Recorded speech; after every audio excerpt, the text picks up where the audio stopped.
Olá meus amigos, Shalom Aleichem, sejam todos bem-vindos mais uma vez ao nosso devocional diário.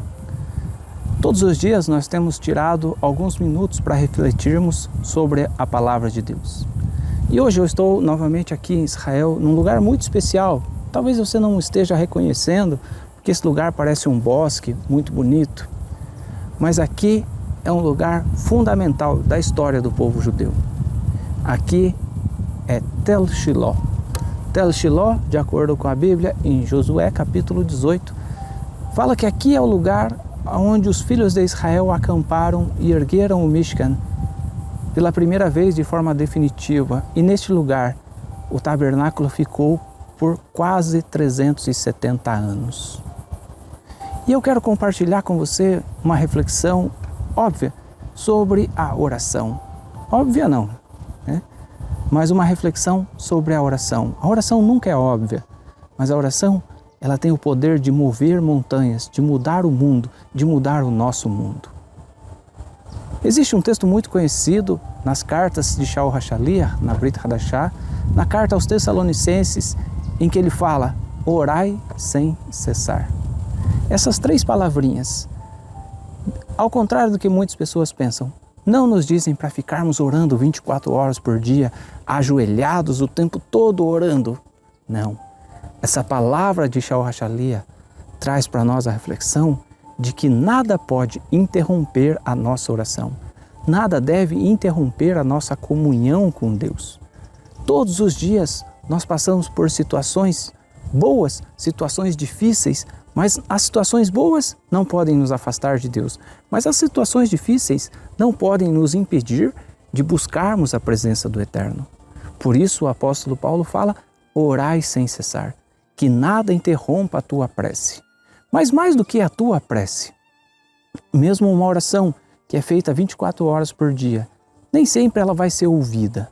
O livro de Provérbios nos diz que aquele que desvia os ouvidos de ouvir os mandamentos de Deus, aquele que se desvia dos mandamentos de Deus, até mesmo a sua oração se torna abominável diante do Criador.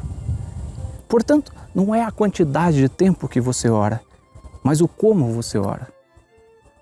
E em Tel Shiloh, em Shiloh, nós somos remetidos a uma oração que mudou a história da humanidade, pelo menos mudou a história do povo de Israel.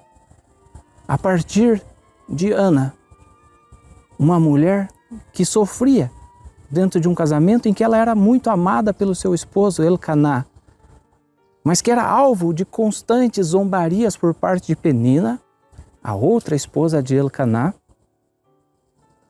Aqui Ana vem e ora a Deus. O quanto a sua oração é capaz de mudar o seu mundo. O quanto a sua oração é como a de Ana, capaz de mudar a história. A história.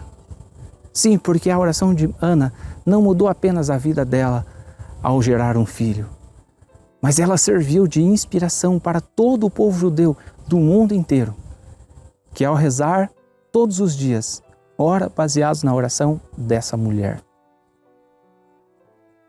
Mas o que tem de tão especial assim na oração de uma mulher? Vamos ler? Primeiro livro de Samuel, no capítulo 1, a partir do versículo 8, nos diz assim, então Elcaná, seu marido, lhe disse, Ana, por que choras? E por que não comes? E por que está de coração triste? Não te sou eu melhor do que 10 filhos? Ana estava amargurada, sofrendo porque não tinha filhos.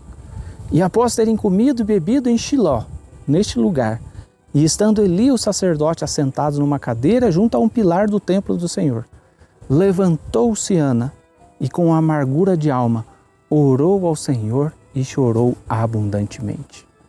A partir daí, todo o resto passa a fazer muito mais sentido na vida de Ana.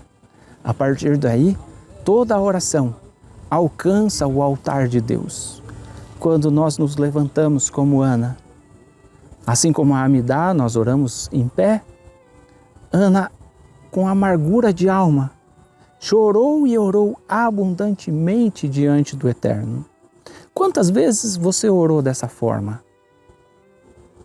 Talvez esteja aí a razão de que muitas vezes as nossas preces não sejam ouvidas. E fez um voto, dizendo: Senhor dos exércitos, se benignamente atentares para a aflição da tua serva e de mim te lembrares, e da tua serva te não esqueceres, e lhe deres um filho varão, ao Senhor o darei por todos os dias da sua vida. Demorando-se Ana no orar perante o Senhor, passou Eli a observar-lhe o movimento dos lábios, porque Ana só no coração falava. Quantas das nossas orações nós falamos só no coração? Do nosso coração para o coração de Deus. Assim foi a oração de Ana. E a oração dela subiu ao altar de Deus. Seus lábios se moviam, porém não se lhe ouvia voz nenhuma. Por isso Eli a teve por embriagada. Muitas vezes as nossas orações talvez não sejam compreendidas pelos homens. Mas o que importa não é o quanto o homem é capaz de entender a nossa prece, mas o quanto Deus se deixa mover pela nossa oração. Acredite que a sua oração tem poder. A sua oração tem a capacidade de mover o coração de Deus na direção da sua necessidade. Mas para isso, tenha zelo pelos mandamentos.